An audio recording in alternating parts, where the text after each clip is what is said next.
Ladies and gentlemen, live from the Lure Theater in Seattle, Patton Oswalt!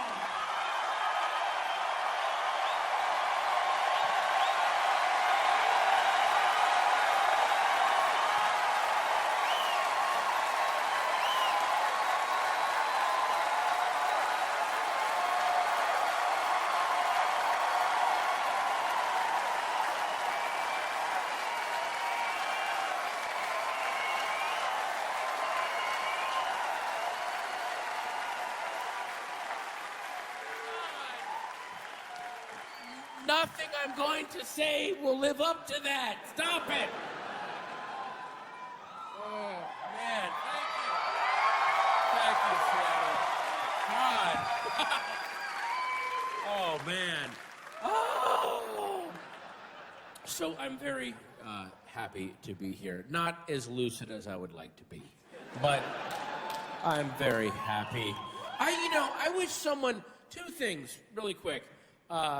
When you become a new dad, they don't tell you about the constant hallucinating that you do. I just hallucinate. That's all I do because I'm on 2 hours sleep all the time. I wouldn't have wasted all that time in the 90s gobbling all the LSD and mushrooms that I did. All I had to do was get 2 hours sleep a night, and you walk around, every light has a tracer, and I can taste colors.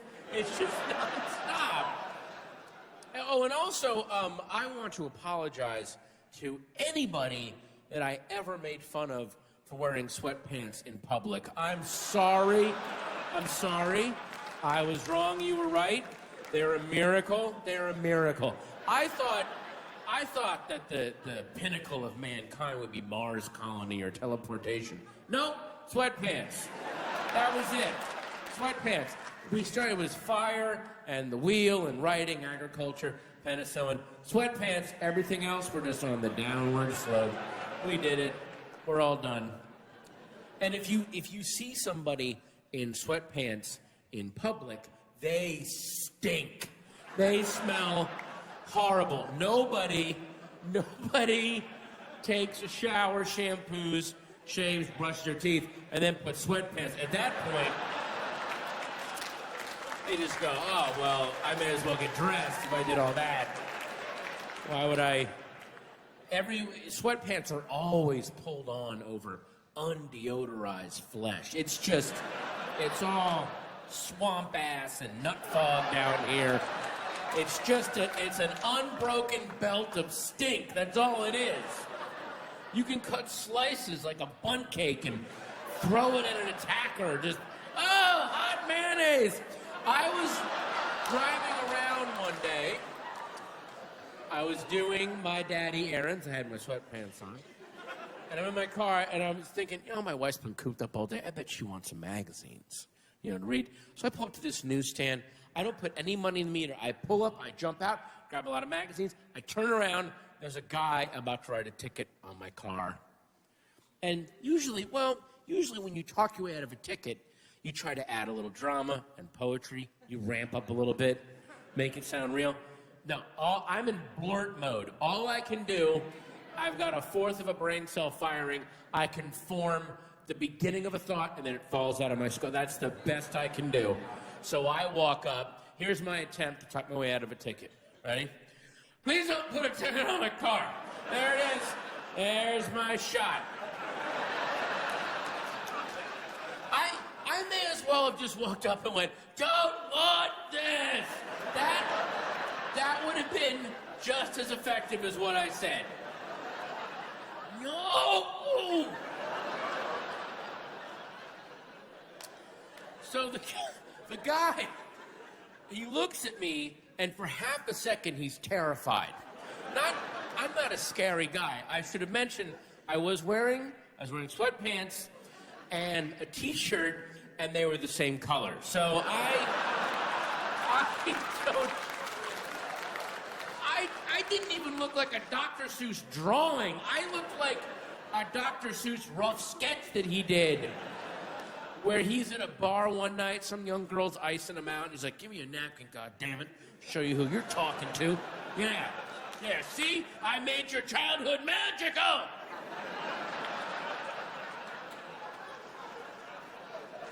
Yeah. Dr. Seuss on an angry pussy hunt. Strap in. So...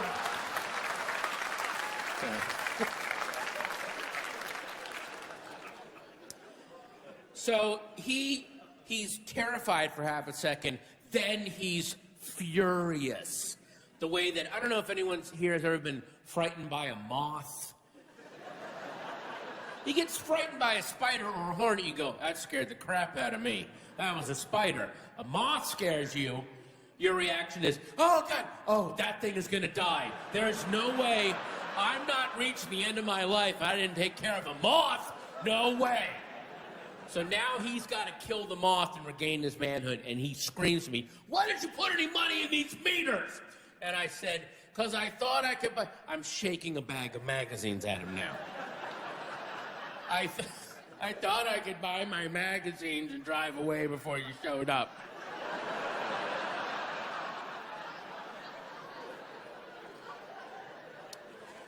And he says, get in your car and get out of here. And I go, thank you. And then I get in my car.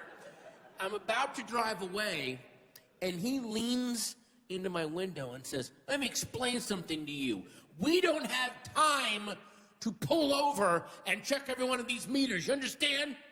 And I go, yeah, I'm sorry, man. And it took me 3 blocks before it hit me. That's all you have time to do. You just described your job. It doesn't say parking enforcement and homicide on the side of the car. I got 3 axe murders in El Monte. I gotta check all these meters. There's a maniac on the loose.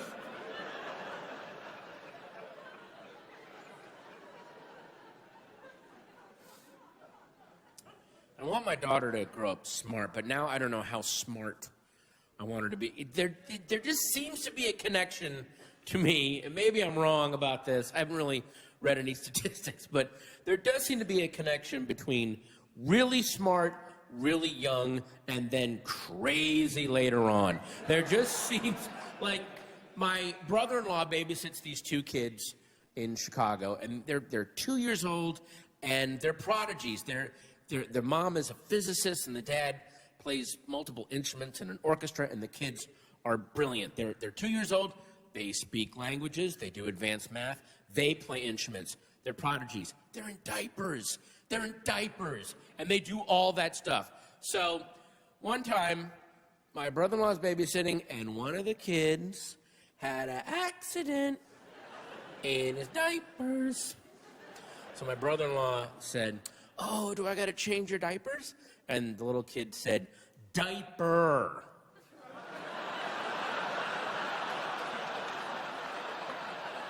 Singular.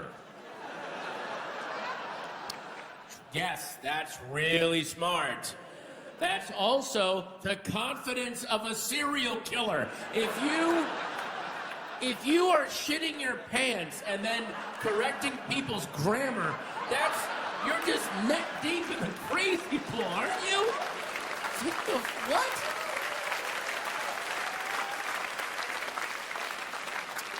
No, I didn't shit my pants. It happened 8 seconds ago. I shat my pants. Read a book, you lepton.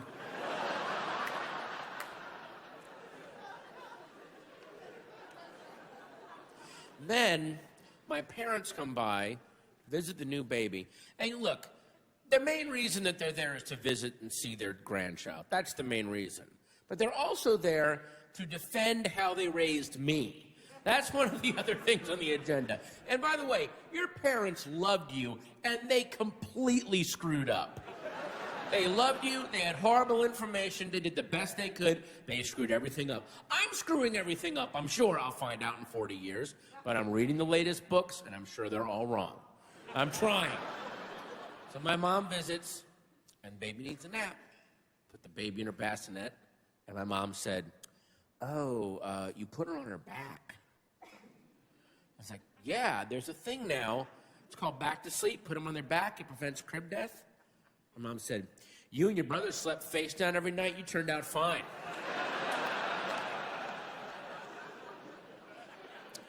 I let that go. I don't have 4 hours. Then the baby woke up. I gave her a bottle. My mom said, you fed her like 2 hours ago. I was like, yes, at this stage, they need calories. They need to eat that much. They need the calories. And my mom said, you used to scream all night we didn't feed you. You turned out fine.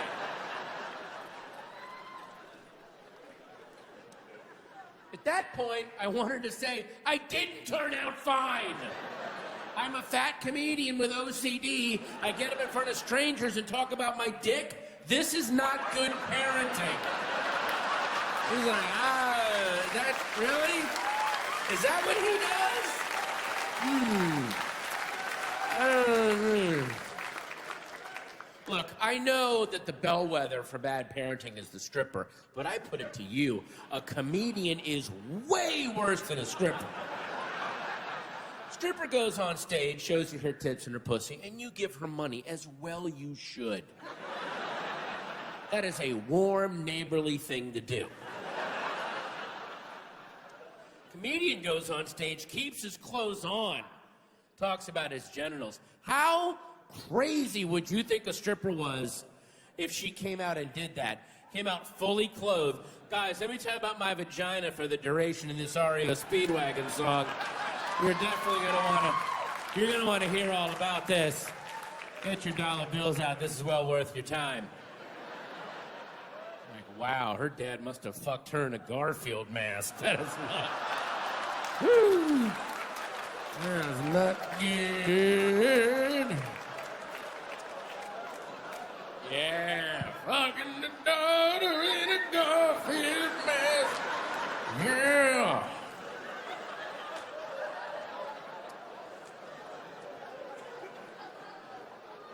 You ever do that when you're bored, like you jock rock your life in your head when stuff is so boring you can't believe it? That's what I do all day now. Standing in line at the post office, gonna buy some commemorative stamps, yeah.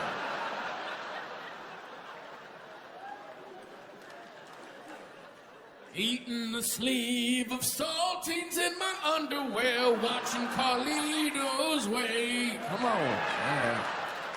Here we go.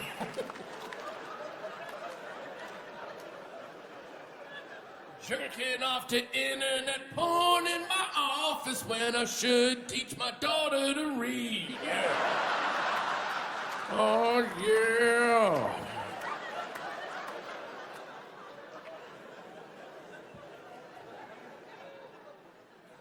That's why I hope that if the FBI or the CIA, I just hope they never bug my car.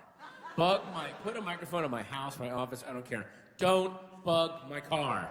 When I'm driving alone, the stuff that comes out of my head when I'm bored, if my car has ever been bugged, they've never taken that microphone out. I am the CIA's Christmas party every year. They're like, we have another Oswalt, here we go.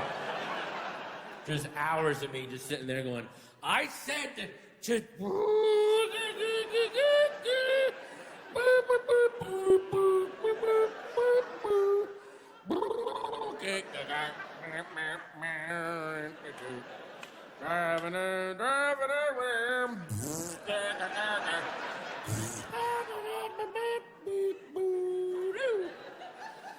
There's a lot of Mexicans out today. A lot of Mexicans in my way. I like tacos. Oh, I got the cutest little puppy in the world. Yes, I do. He's a little sweetie and he's waiting at home.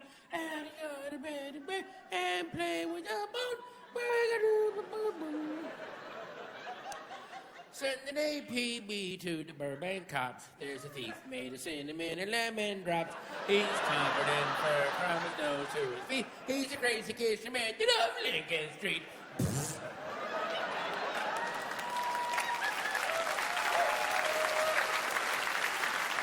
All day, alone in my car. It's pathetic. Pathetic! Guys, make the eggnog. We got another hour of Oswalt. He sings all of Abigold on this one. It's horrifying. And Seeger's playing on the radio. He sings over it. It's insane.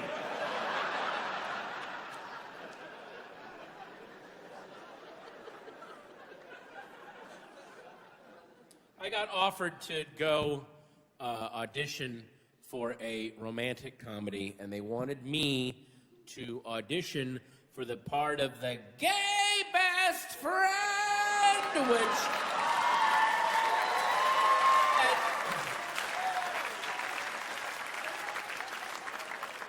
It's 2011. It's 2011. I may as well put on blackface and tap dance. That's how old that cliche is now. And I read the script, and every scene, it was every standard gay best friend. Like, I walk in, and she's crying, and I go, oh, microwave popcorn and red wine stat!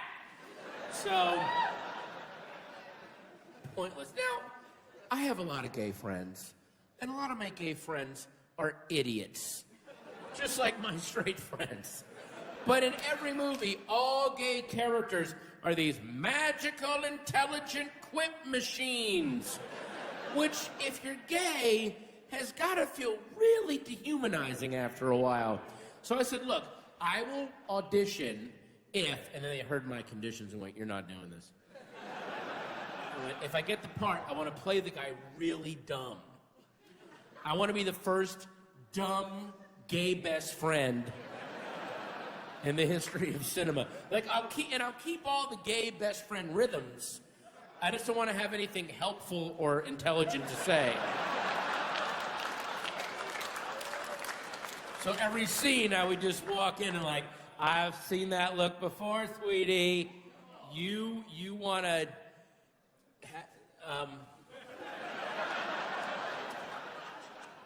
just do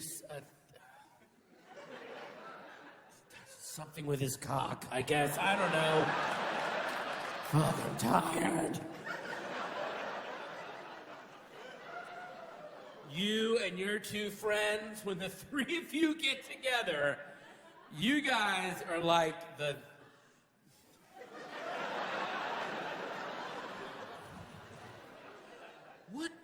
Who are the guys with the muskets? What do they call those guys again? Are they called musketeers? Was I that close?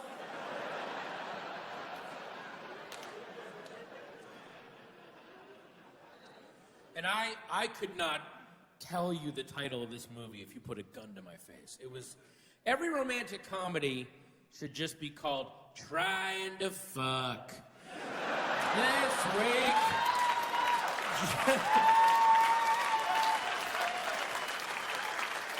This week, Jennifer Aniston and this guy are gonna try to fuck.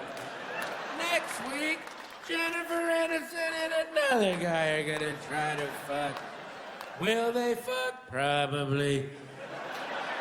From the writer of Nyeh and the director of Nyeh comes Nyeh.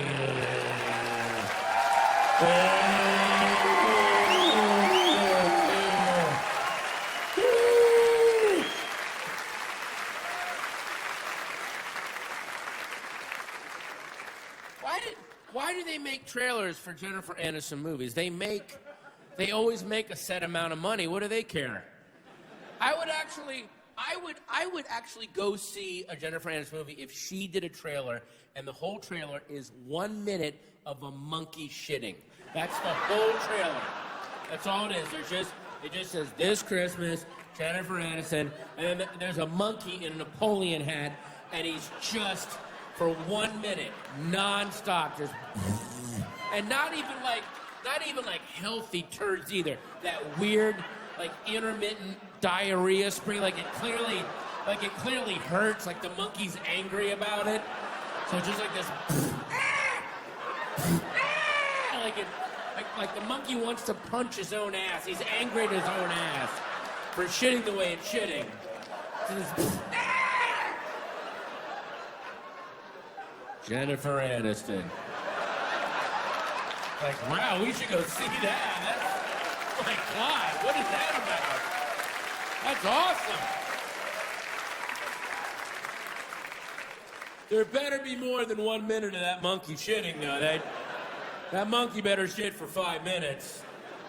They better not have just shown me the best part of the movie.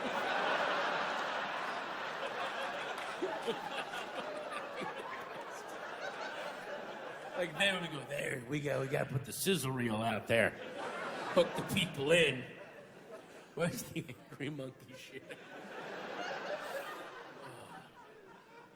You know, people that are against gay marriage, if they just openly said, I'm against gay marriage because thinking about two men having butt sex or two women having scissor sex kills my boner, dries up my vagina, I can't have sex, it ruins my life, that's why I'm against it. That would be a valid argument. We'd have to actually debate you on that. But these lunatics always go, well, because it says in the Bible. Okay, stop, hang on. I'm glad you like a book. I really am. I'm glad that...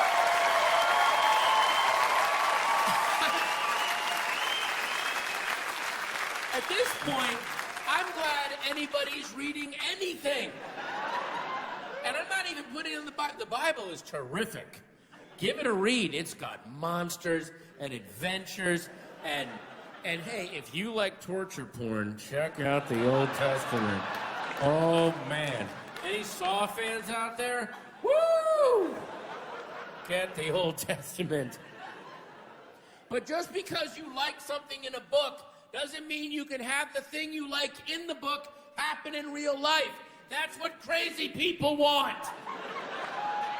I can't go to the White House with a bunch of Green Lantern comics and go, I want a Green Lantern ring. I saw it in a book I like. Make the thing in the book I like be here now. I would be justifiably tased if I did that. Nobody would go, hey, we have to respect his beliefs. You know, you've gotta respect everybody's beliefs. No, you don't. That's what gets us in trouble. You have to acknowledge everyone's beliefs. And then you have to reserve the right to go, that is fucking stupid. Are you kidding me? I acknowledge you believe that. That's great. But I'm not going to respect it. I have an uncle who believes he saw Sasquatch. We do not believe him, nor do we respect him. What if I 1,000% believed, and I believe this 1,000%, what if I believed that there was a giant invisible anus hovering over me, and if I wasn't nice and helpful and courteous and charitable to everyone I met, the anus would appear, suck me up into it, and I would be devoured by shit piranhas. And I believe this 1,000%. I would be the nicest guy you ever met. You'd be like, Patton, you're so helpful and charitable and courteous to people. Why is that? And I would go, it's funny you should ask me that. You can't see it, but there's an invisible anus hovering over me. And if I'm not nice to everybody, it will appear and suck me up, and I'll be eaten. Well, I don't need to tell you about the shit piranhas. We all know about those, right? Your correct response would be, I acknowledge you believe that. That is the dumbest thing I've ever heard.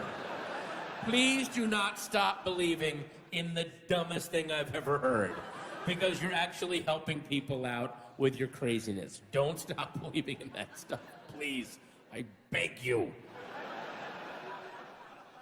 I mean, just Jesus' superpowers alone are so crazy. They don't even... Look, I'm not saying that they're bad. They're just so random. He has the most random... Like, on the one hand, he's got the necromancer powers, where he can drive away demons and raise the dead. Oh, wow. Awesome. And then, over here, he can take a little bit of food and make it into a lot of food. What? Doesn't that sound like a power that one of his sidekicks had in earlier versions of the Bible, and then as they kept rewriting it, they're like, why don't we lose Sandwich Joe? Why do we have him? He doesn't really say anything cool. Like, Jesus is always saying all this cool shit, and then he pops in, who wants a nice pita? Ah! It's the fucking Sermon on the Mount, Joe. Get out of here. They looked hungry. I thought I'd pop in. Give Jesus the lunch powers.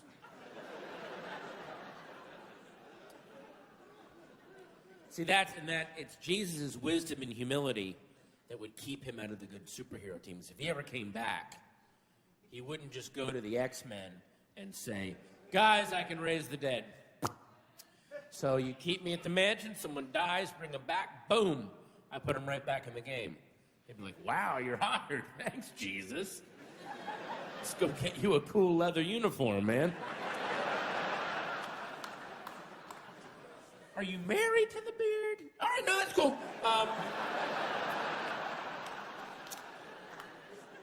He would be very humble and self-effacing and say, well, superpowers, let me think. Well, there was this one time when many people were gathered and there was but a crust of bread and a few fish, and then the next thing you know, everyone had a nice lunch. And they'd say, wow, that's amazing. Hang on, just 1 second. Guys, remember when we took down Magneto and we needed like 15,000 sandwiches? Yeah, me neither. So, we're good. Thank you for coming in. I don't know what to tell you. Try the Avengers. They'll take anybody. Those guys. Have you been to them? Oh. They have a guy with a bow and arrow. I'm not kidding. What are they, recruiting at sporting goods stores, or? Hey, you jump rope really fast. How'd you like to be an Avenger? I like the way you tetherball, sir. How would you like to take on Ultron? So, I was taking this flight from Vegas to Burbank. It's a 40-minute flight on Southwest. I take it a lot. And the flight is a rock polisher. It's all turbulence. It's terrifying. And one day, we're taking the flight, and we're landing. Seats up, seatbelts on, can't get up. And a guy next to me started doing something, and when he began doing it, I realized I've never seen this done. He used a vomit bag. Because usually on a plane, you've got to throw up. You're like, oh, I'm going to throw up, and you go use the bathroom. We're landing. He can't get up. And I realized as he started doing it, he must throw up every flight. Because this guy was the Zorro of vomit bag users. He was amazing. He was sitting there. He had a magazine on this leg, and he's reading it. And you see it hit him. And he never looked up from the magazine. He reached up with one hand, grabbed the vomit bag, snapped it open with one hand,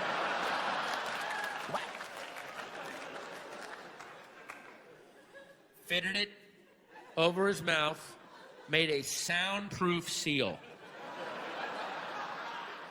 Then started violently throwing up, but it sounded like this.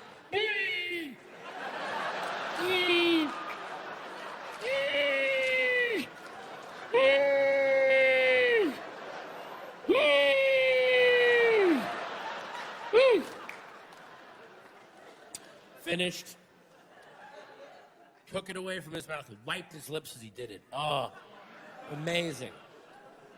Sealed the little metal tabs, folded them with one hand. I'm sitting here, he's holding up here. He transfers it to this hand, very polite, away from me, and just held it up for the rest of the flight till we landed. And he filled that bag. Like, he could have stopped a mugging with that thing. It was a brick in a purse. Like, and I was just like, I was watching him, and I just kept thinking, what a horrible thing to be great at. Like, that's his thing. Some guy like, hey, look, I know I'm getting old. I'm not the best looking guy. But some girl sees me shoot pool. You know, that's my window. That's, you know, I'm a good pool player. And this other guy, I'm losing my hair. I'm fat. All right. But some girl sees me play bass guitar. Boom. I got a shot. I'm a great guitar player. And this guy, I still get out in the bars, you know. Girlies keep getting younger. I'm getting older. It's not happening some nights. It's when I bring out old Pukey. Oh, boy. I've had this bad boy, I would say since Predator 2 came out, if I had to put a date on it. But, bring this thing out, play it like Dizzy Gillespie, boy. That... Old Pukey's put a lot of backs on mattresses. That's all I'm saying. Put a lot of backs on mattresses. Me and Pukey. Butch and Sundance, huh? Going out from... No, I thought he was vomit. Madam, I know you find me physically repulsive, and if you were to walk away and never look back, I would never blame you, but please, one last time, let me vomit for you. Let me buy an egg salad sandwich from this 7-Eleven. Leave it on the dashboard of this car in this hot parking lot. Wolf it down 4 hours later, don a fur coat, and do squat thrusts on the punishing asphalt. And only after I've sent the contents of my stomach rocketing into this bag, if you can look at me and feel no love, you may leave the island of Cordoba. Please let me vomit for you.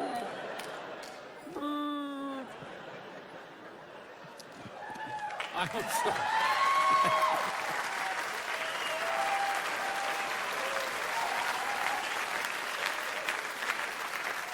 Hey, is cursive writing magic? Does it have a magical quality? I'm just asking because it hit me the other day. Any contract I've ever signed for anything, for a car, for a home, there's that last page, and there's the one line where it says, print your name, which is kind of labor-intensive. And then the second line, sign your name, and it's not till you sign your name in cursive that the thing becomes official, which is the document's way of saying, put your name down in print, all right? Now, you won't own this house until you make that signature go, ooh.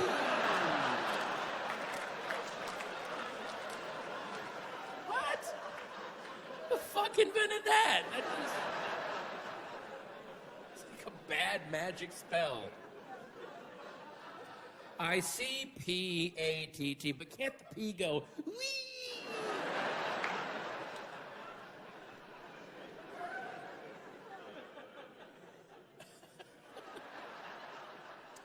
Here's another sweatpants story for everybody. And I think you guys, a little sweatpant adventure for you guys.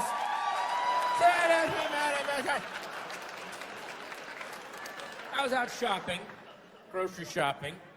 I'm in my sweatpants. I'm in my matching color t-shirt and flip-flops, ladies. So, got my crumbled up shopping list.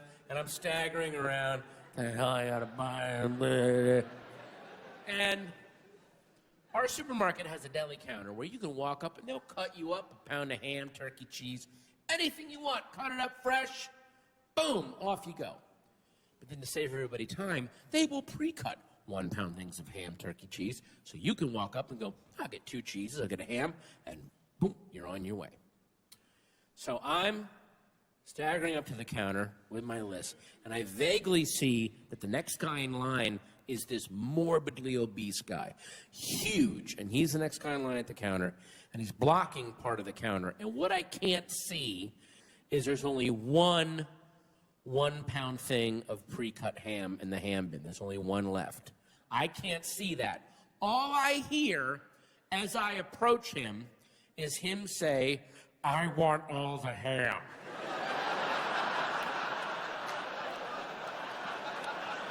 That's all I heard.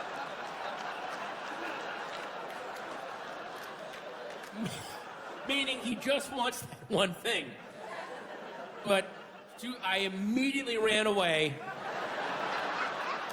around the corner into the next aisle and started laughing my ass off. I wasn't even laughing at him.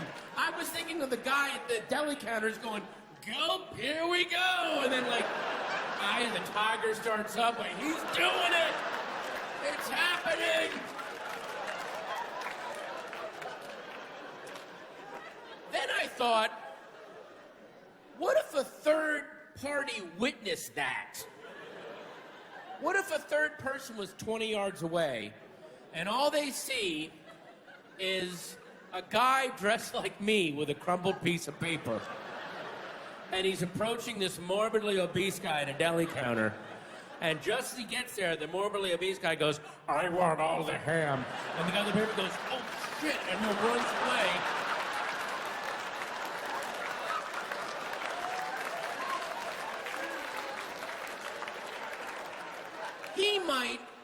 He might honestly believe that he just saw the future get doomed. Because obviously, the morbidly obese guy is destined to begin working out and become this cut, muscular warrior of the wasteland and save humanity from the robot lizards that have taken over in 40 years. And the few remaining humans have sent me, this emissary, back to read him the message and tell him of his destiny. But we have historical records. We know we have to get to him before he decides to commit ham suicide at the pavilions in Burbank, California. And I'm clearly woozy from the time tunnel, and I'm trying to get to him, and I'm almost there when he says, I want all the ham. I'm like, oh God, we're doomed! We need to find another warrior!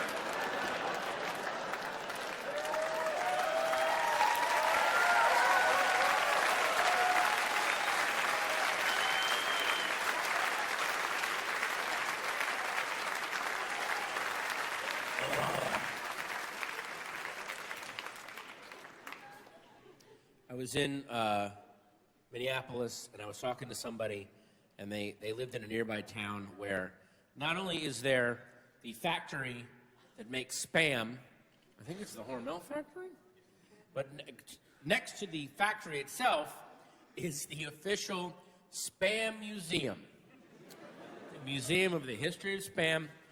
And when I heard that, I actually got kind of depressed, because it hit me.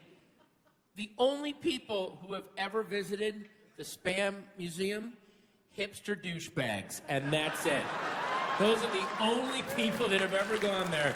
Guys, and they're all out front like, look at Spam Museum, get it? And getting their Christmas card photo taken, and like, yeah. The poor people at that museum, I almost feel like it's my mission. I want to buy like a pair, I want to go to JCPenney, get a pair of tan chinos and a dorky short sleeve shirt and be their first non-ironic visitor.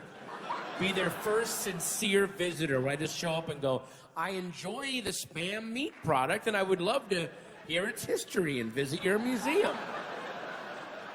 I've never heard of Monty Python. They would carry me around Like Peter Gabriel, they would not know what to do with me.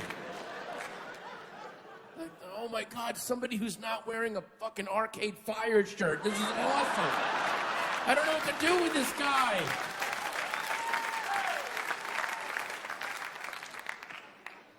Their first non-ironic visitor.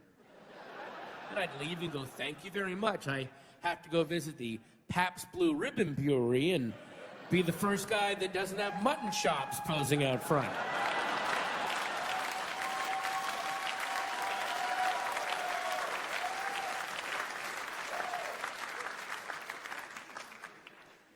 We're gonna have to dub me saying brewery and not brewery.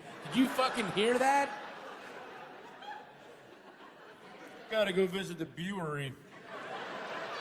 You know where they brew the beers?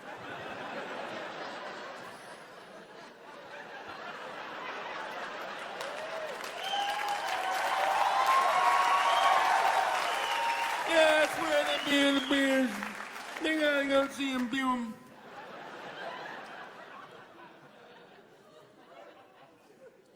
Gotta lose some goddamn weight once and for all. I'll never do it, but I'm gonna every album I do now from now on, I'm just gonna go, I gotta lose some weight, man. I gotta 10 albums from now, I'm gonna come out here on a rascal scooter.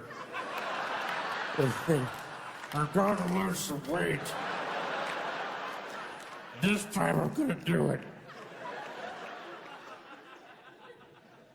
I know I gotta do something because my 2-year-old daughter loves to do these little dance parties where I'll play music all through the house.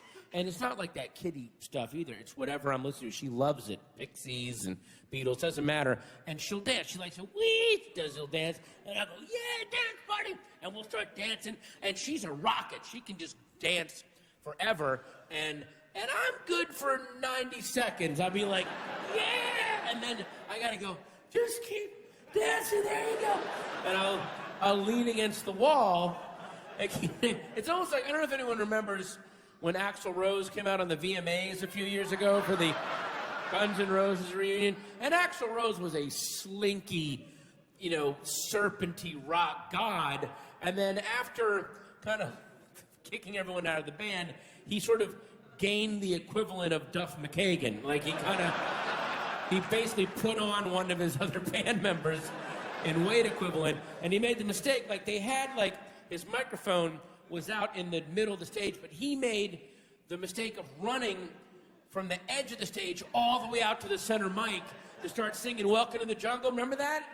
And he ran way too fast, and he basically did like what I would do if I was doing, he comes running out going, yeah, Guns N' Roses, he's like, welcome to the jungle!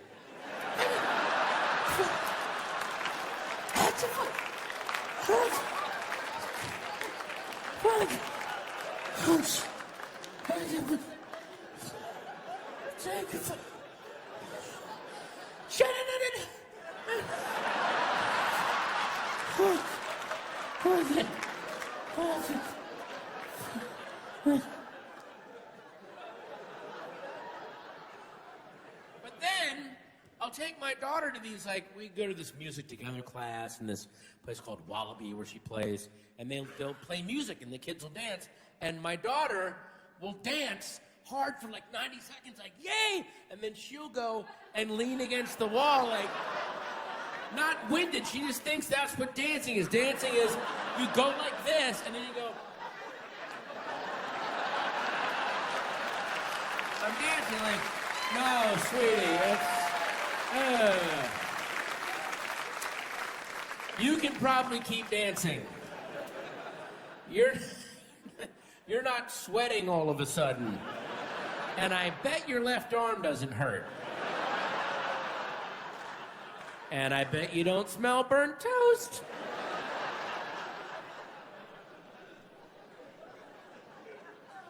But the problem is, it's just the goddamn meetings to go lose weight. I was in Weight Watchers for a while. I went to Weight Watchers, and it's a great organization. But you know what?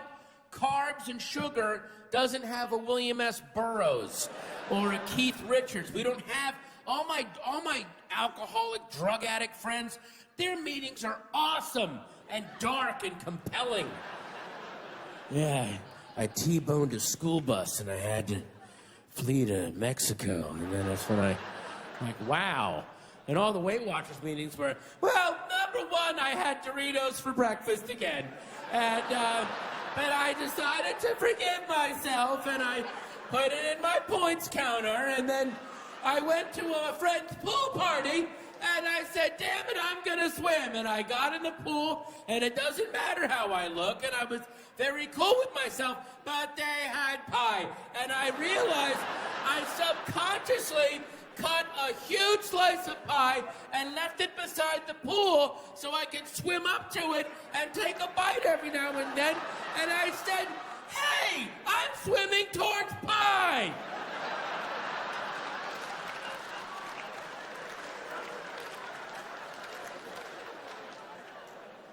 And hearing myself say that stuff really was like, I can't do this. This is horrible. I need one, there's gotta be one dark, creepy Hubert Selby Jr. weight loss story. Like, yeah, I was living with this obese 13-year-old prostitute down in Juarez, and we ripped off a drugstore and used the money to buy 9 boxes of hard pretzels. Utz, not that Snyder's shit for squares. We binged out for about 5 days, and on the 6th morning I woke up, she was gone. And she'd stolen that stash of Ritz crackers I'd hid in the mattress. And that's when I looked in the mirror and told myself, it's time to start swimming away from pie.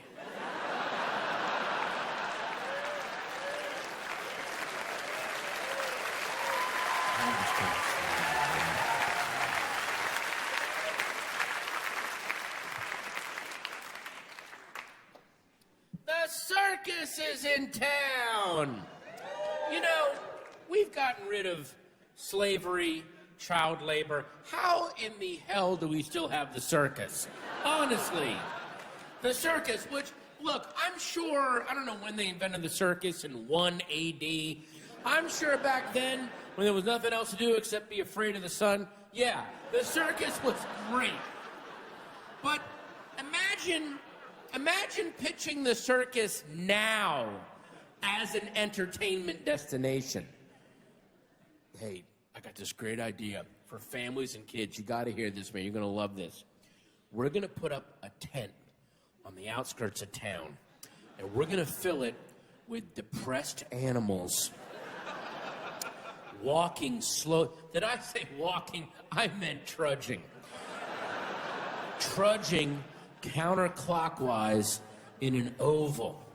And while they do it, we're gonna play creepy calliope music over them. Just this echoey boo doo doo doo doo doo doo doo doo. Their spirits broken. Boo doo doo doo doo. No connection to the wild. Boo doo doo doo doo doo doo. Sorry, you said this is for like families and kids? Because this sounds really grim and creepy. Well, you didn't let me finish. Because we're also gonna have men in bright clothing and makeup. Time out. You mean like transvestites, right? Well, technically yes, but they're gonna keep going so that they're clowns. You realize a clown is just a transvestite that doesn't stop.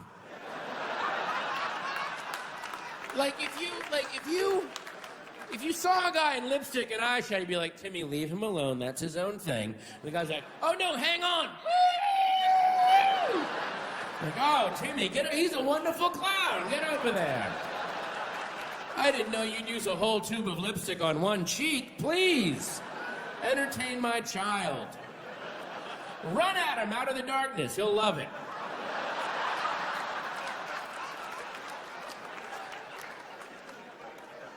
And every animal in the circus openly doesn't want to be there or wants to murder you. Every single one. When was that a plus for audiences to see things entertain them against their will? Like, yeah, we went to the Moor last night. We saw Patton Oswalt. He was okay, but like, you could tell he wanted to be up there. I hate that. I like it when my performers are chased out on stage by a guy with a chair and a starter pistol, and then they have to stand in place under a cage, and they just glare at me and just yell. That's the best. Like I've seen Elton John in concert 5 times. C-. What I'd like to see, what I want to see, I'd love to see him get chased out to his piano by a guy with a bullwhip. But right before he goes on stage, if he could take a huge dump right off stage, I don't want to see it, but I'd love to vaguely smell it throughout the entire show. Then he gets chased out to his piano and does every one of his songs just screaming them at me. And then as he finishes each one, he tries to run away and they chase him out again.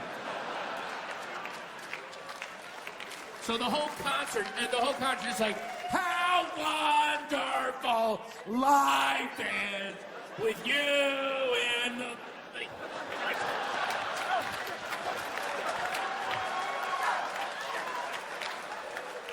Daniel is traveling tonight on a plane.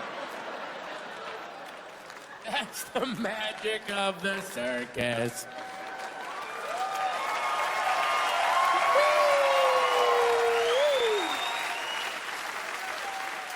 Oh. Took my daughter to Disneyland, and next to Disneyland, there's a place, and yeah, you know what? I gotta say something. At an ironic distance, everyone's like, yeah, Disneyland. You ever gone there recently? It's amazing. I'd forgotten how amazing. Just the level of detail is ridiculous. It really is like, wow, if you give an obsessive compulsive enough money, sometimes they do really amazing stuff. It's amazing. But next door, there's this place called California Adventure, which is also really fun. And they had this thing called the Redwood Creek Challenge Trail, and it's got rope bridges and climbing walls and slides, and it's so much fun. And she loved it, and she's running around. But at the far end of the Redwood Creek Challenge Trail, there's this thing, and if anyone has visited, you know what I'm talking about. It's called the Spirit Cave. And what you do, it's for the kids. The kids go into the Spirit Cave. It's really well done. And on the far wall, there's this impression of a human hand, which you can press your hand to, and the cave lightnings and thunders and lights up, and this animation starts, and you're given your spirit animal. You're told what your spirit animal is. So you can touch the wall and be told you're a wolf. A wolf, wow. Or you touch the wall and you're told that you're an eagle. Oh. And they have a list of all the animals, and they tell you, like, the wolf is brave and, you know, fierce, and the eagle is proud and grand. You're like, oh, this is amazing. You can also touch the wall and be told that you're a skunk. One of the animals is a skunk. Why would you do that to a little kid? And I saw, by the way, a group of kids at a birthday party, and they're all touching the wall. They're like, I'm a wolf, and climbing you. And this kid hit the wall, skunk came up. All the kids, you smelly skunk! And he, like, you could literally see, like, the goth makeup forming on his face, and all his clothes turning black. Like, there you go. Like, there it is. Future is sealed. And the mom, God bless her, tried to save it, ran over to the chart. It says that the skunk is creative and industrious. Too late. There's no set of adjectives that are going to stop kids going, your ass is smelly because you're a skunk. No, it says the shit beetle is industrious, and it said shit beetle. We're done. I think we're done. I almost wonder, does the Disneyland Corporation, are they smart enough to know, look, we're going to need artists in the future, guys that are content with sitting in a windowless room drawing Ariel over and over again, so we should have an attraction that every 8th kid, it just breaks their spirit right there. so we can be assured a workforce down the decades. Skunk. Skunk's good. That'll do it. Yeah. I'm telling you, 20 years from now, there's going to be some kid, some grown-up man at a drawing board just, goddamn skunk. It's going to be a fighter pilot. Skunk. Oh, goddamn skunk. I know, it's so sad. Oh. You know, I realize now that I'm an atheist, but I'm teetering. And I'm not teetering on believing in God. I'm either going to stay an atheist or I'm going to believe in 8,000 gods. A God for everything. A God for it's too hot. A God for it's too cold. A God for my coffee's too hot. A God for everything. And I think I may have run into one of the minor deities recently. I was in O'Hare Airport, and there was a food court near my gate, so I went and I got a sandwich. And they have a little, area of tables and chairs, and you take your food, sit, and I'm eating my sandwich. And it took me about a minute before I looked up and I realized everybody in the food court is being so nice and polite. If they're talking to each other, they're talking at this volume. And if they're on a cell phone, they're also talking at this volume. Because what most people don't seem to realize is if you talk into a cell phone at this level, the other person can hear you perfectly fine. A cell phone is not a walkie-talkie in the Korean War. You don't need to be like, Hotel India Foxtrot, do you acknowledge?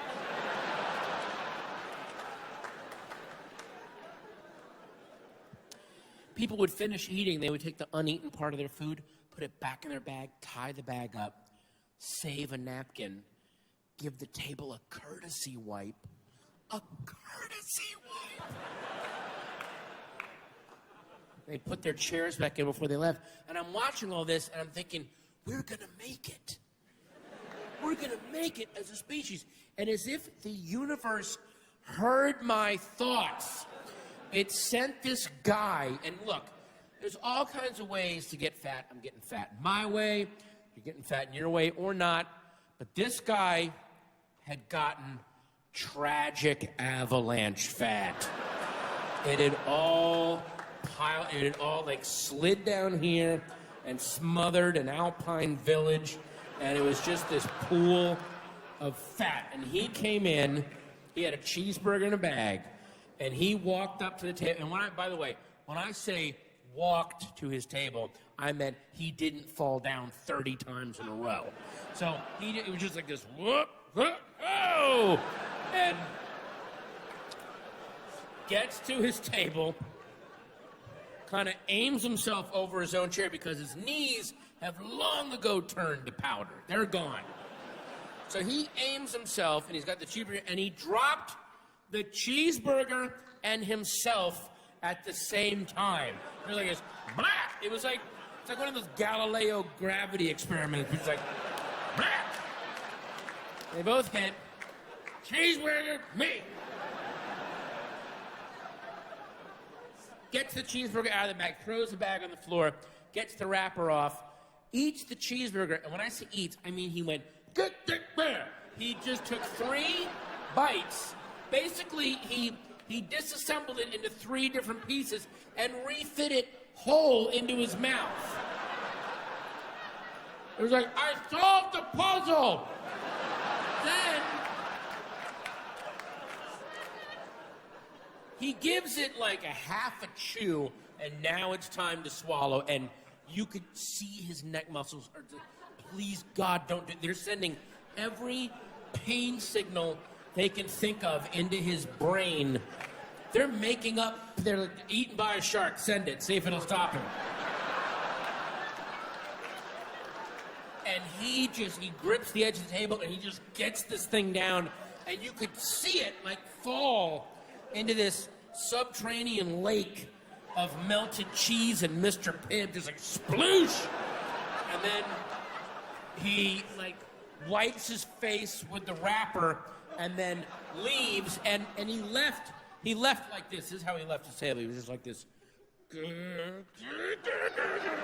Like his whole life, he's the Boulder from Raiders of the Lost Ark. He just is gonna, hey, wee. And I'm telling you, it's like the god of slobbiness heard my hopeful thoughts and said, send him my avatar. Let him know I exist!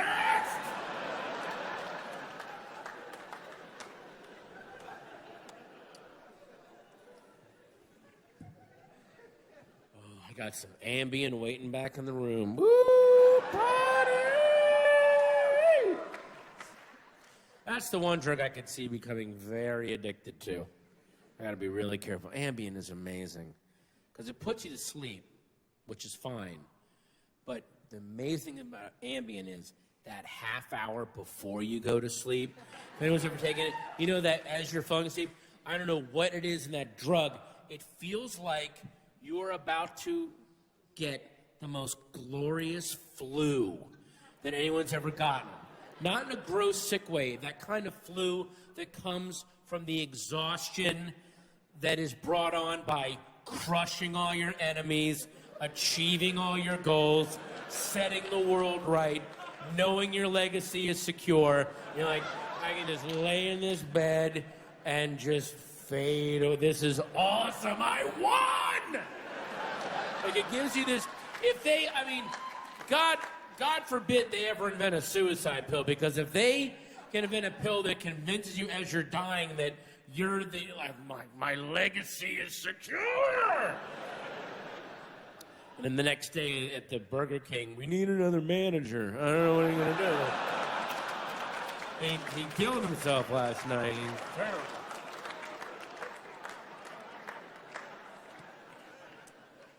But the thing about Ambien is you have the most...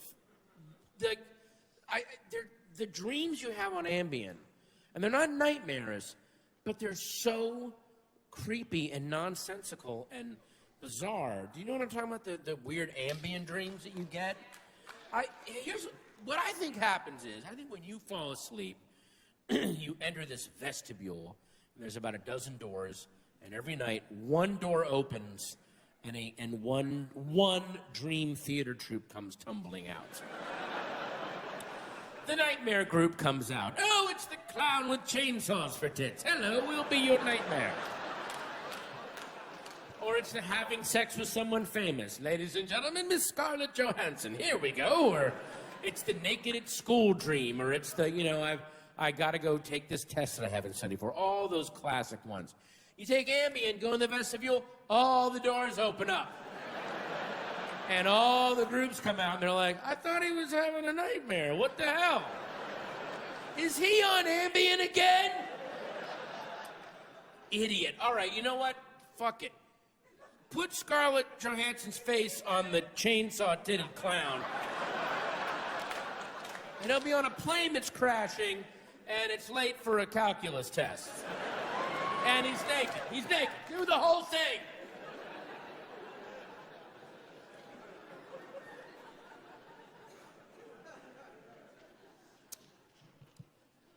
My second favorite Christmas memory of all time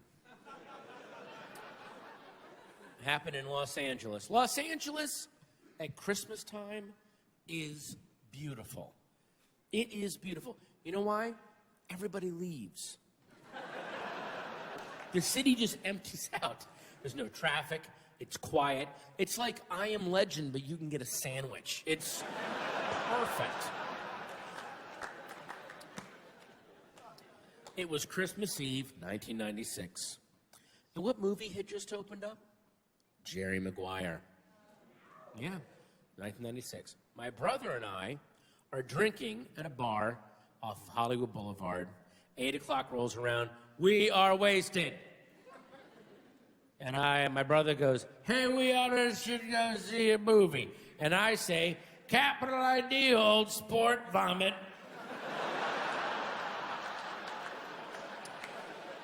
So we go down the street to see Jerry Maguire, which was playing at the now closed Galaxy Multiplex, the crappiest theater in LA. Who wants to see a choppy print of Anaconda in a room full of meth addicts' popcorn farts? Well, come on down to the Galaxy, where the glamour of Hollywood gets peed on nightly. So,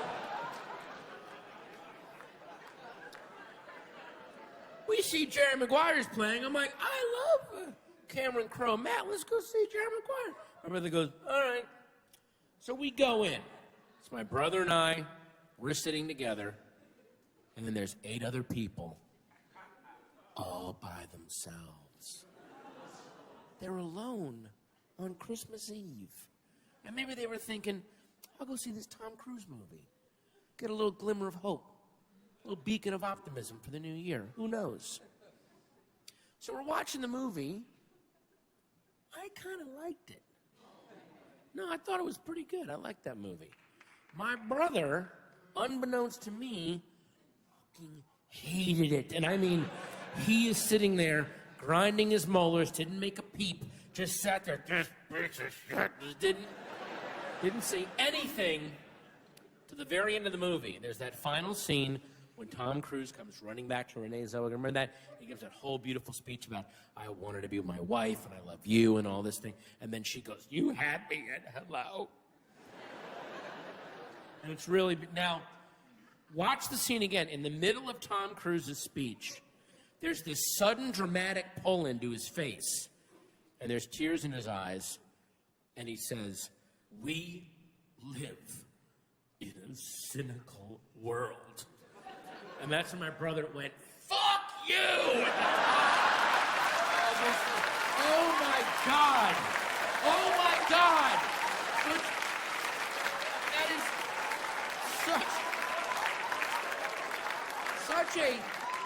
it was such a horrible, rude thing to yell. And I was laughing so hard. I could not get the air in to make the sound of laughter. People ask me, what is your favorite comedy of all time? Jerry Maguire, when my brother yells, fuck you at Tom Cruise. It is a 90-minute setup to one punchline. It's like not jerking off for 10 years and then painting the garage. Oh my God! I'm seeing dead kings!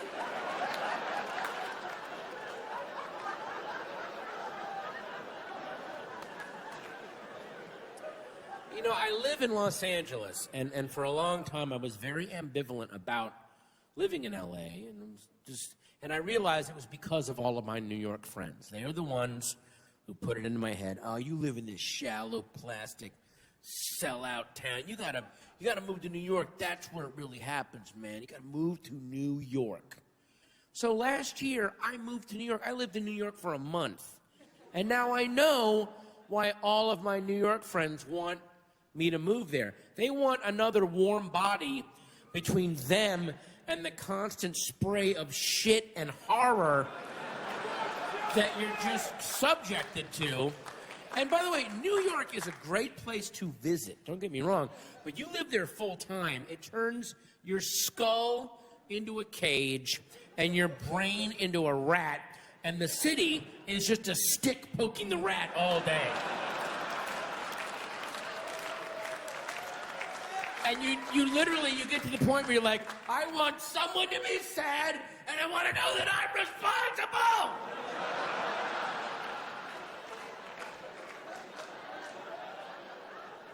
So, and I made the mistake of bringing my dog with me. I have this little French bulldog, and he's always waiting to eat.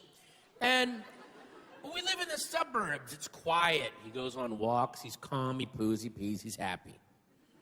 Now he's in New York every 8 seconds. Eat, fuck you, bang! He thinks he's going to be murdered every 8 seconds. He wants to stop and square his paws and get his ears back against it. I understand that. He's descended from gray wolves. All dogs are descended from gray wolves. He wants to die like a proud hunter. I get that. Let me die with my fangs out, man. He wouldn't poo and pee on his walks. I know why. He doesn't want to die taking a dump on Bleecker Street like a curled up salad bar shrimp. Ooh. So he was miserable. I was miserable. I'm like, what am I going to do? He's my little guy. So my solution was I found near my apartment this access tunnel down into the subway. It was just this horrible, grime-covered, just filth tunnel, but you would go in it, and it was relatively quiet compared to the rest of the city. And my dog could calm down and do his business. And he was pooping on stratified decades of filth. I mean, his poop was the cleanest thing in the tunnel, basically. And I would pick it up and take it away. I wanted to walk down the street with this poo on. Social contract, assholes! So, it's my last night there. I know I'm leaving the next day. I'm so happy. Oh, boy, this is great. Let's take him out for his poo. We go down the tunnel. My dog is circling, picking a spot to poop on the decomposing characters from Gangs of New York. Just like, come on, man. Come on, do it. And he's just circling, and I look up. 10 feet away are two crackheads. One of the crackheads is on his knees about to blow the other crackhead. Whose cock and balls are out! Cock and balls are out!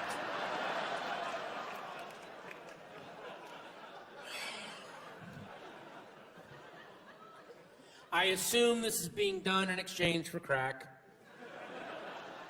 Goods and services are trading hands. Our free market economy is strong. I immediately look away. Oh, I don't want to see this. Oh, God, no, I don't want to see this. Come on, buddy, do it! My dog starts to poop, and that's when I hear from 10 feet away, nice.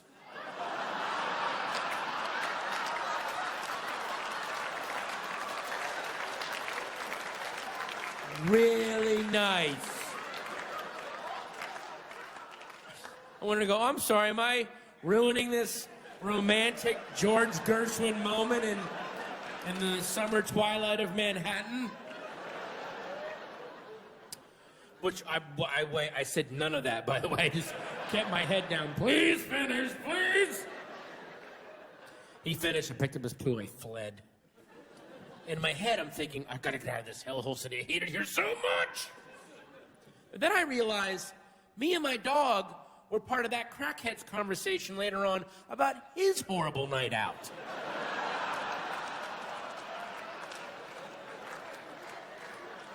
He's like, I gotta get the hell out of this city. You're not gonna listen to this shit. So, earlier, me and Blue Nipples go down the 50th Street grime tunnel, right? He's gonna give me one of his patented dry-tongued four-tooth blowjobs for what he thinks is a Ziploc bag. You crap, although what I done, I cut up a bar of ivory soap, because nothing feels better than cheating my only friend out of fellatio, right? Yeah, so I have fun. So anyway, I'm as hard as a towel rack, and some recently showered, well-dressed asshole and his small, well-behaved dog come down the goddamn grime tunnel. The dog starts taking a dump not 10 feet from where I am. I go half soft, I dribble my chemically poisoned cum all over the kids I stole off that blind black kid. I gotta get the fuck out of this city. It robs you of your goddamn humanity. Thank you, Seattle. Thank you so much. Thank you, guys. Thank you. Oh, man. Thank you. Good night.